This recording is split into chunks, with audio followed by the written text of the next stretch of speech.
اعوذ باللہ من الشیطان الرجیم، بسم اللہ الرحمن الرحیم۔ السلام علیکم رحمۃ اللہ وبرکاتہ۔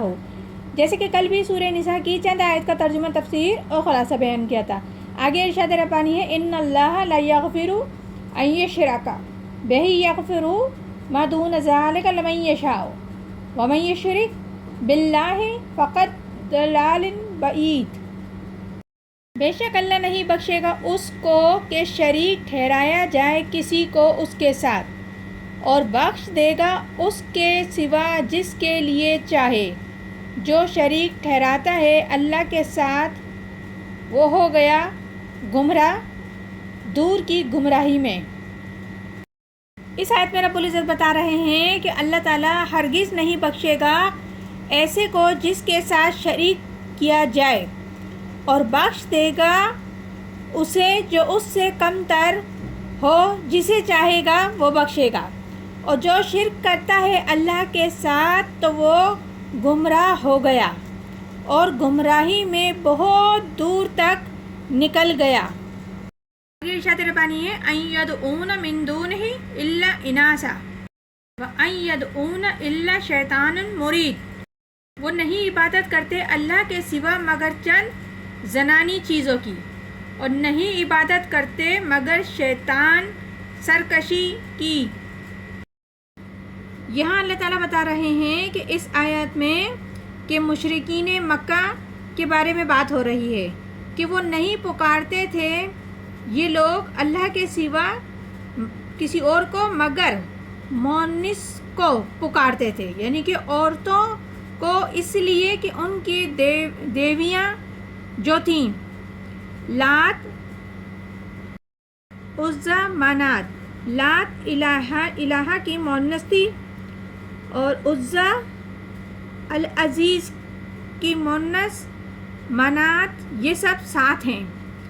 وہ نہیں پکار رہے، در حقیقت شیطان کو پکار رہے ہیں، کیونکہ لات کا کوئی وجود نہیں، منات کا کوئی وجود نہیں، کسی کا بھی کوئی وجود نہیں۔ ہاں شیطان ضرور ہے جو ان کی پکار سن رہا ہے۔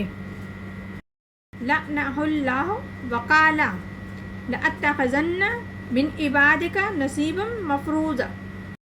لعنت کی جس پر اللہ نے، اور کہا شیطان نے میں ضرور لوں گا تیرے بندوں سے اپنی اطاعت کا کچھ حصہ مقرر۔ اللہ نے اس پہ لعنت فرما دی ہے۔ کس پہ؟ یعنی کہ شیطان پر اللہ نے لعنت فرمائی۔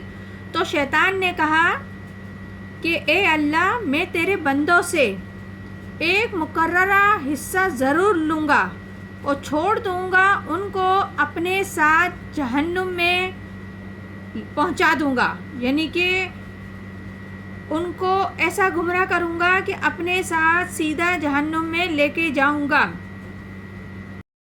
وَلَا ضَلَّلْنَاهُمْ وَلَا مُنِّيَنَّهُمْ وَلَا مُرَنَّهُمْ فَلَيُبْتِكُنَّ آذَانَ الْأَنْعَامِ وَلَا أَمْرَنَّهُمْ فَلَيُغَيِّرُنَّ خَلْقَ اللَّهِ وَمَن يَتَّخِذِ الشَّيْطَانَ وَلِيًّا مِن دُونِ اللَّهِ فَقَدْ خَسِرَ خُسْرًا مُبِينًا۔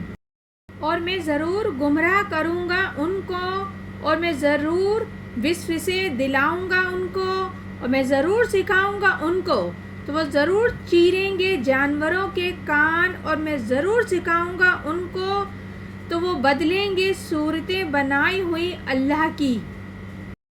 اس آیت میں رب العزت بتا رہے ہیں کہ شیطان بھی اللہ تعالیٰ سے کھلا کھلا کہہ رہا ہے کہ مجھے مہلت دو، تو میں ان پر لازمی ان کو بہکا دوں گا، کہ لازماً ایسا بہکا دوں گا کہ ان کے دلوں میں بڑی بڑی امیدوں کے چراغ جگا دوں گا، روشن مستقبل کی ضمانتیں دوں گا، وسوسے ڈالوں گا، خیالات ڈالوں گا، اور اس میں بڑی بڑی تمنائیں پیدا کروں گا، آرزوئیں پیدا کروں گا، اور اسی کام میں ان کو لگائے رکھوں گا۔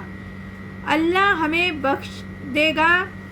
ہم تو جیسے کہ اکثر خیال لوگوں کا ہوتا ہے کہ ہم کچھ بھی کر لو اللہ ہمیں بخش دے گا، کیوں کہ ہم تو امتی ہیں، محمد صلی اللہ علیہ وآلہ وسلم کے امتی ہیں، ہمیں کس بات کا خوف، ہم تو اللہ کے بیٹے ہیں، یعنی کہ کسی کا گمان ہے کہ ہم تو اللہ کے بیٹے ہیں، ہم تو اللہ کی لاڈلی قوم ہیں، چہیتے قوم ہیں، ہمیں کسی کا خوف نہیں۔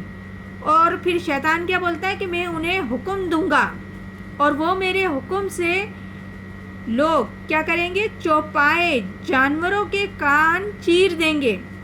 آگے سورہ انعام میں اس بات کی تفصیل آئے گی، مطلب کہ فلاں جانور جیسے کہ اونٹ ہے، کسی کے نام پر اس کا کان چیر دیا، پھر اس کو چھوڑ دیا۔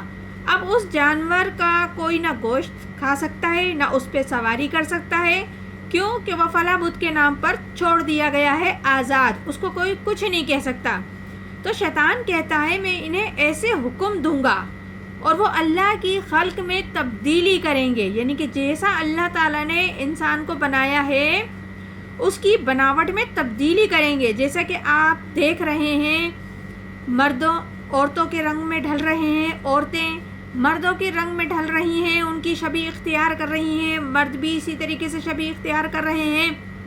مطلب انسان اللہ کی تخلیق میں اپنا اختیار استعمال کر رہا ہے۔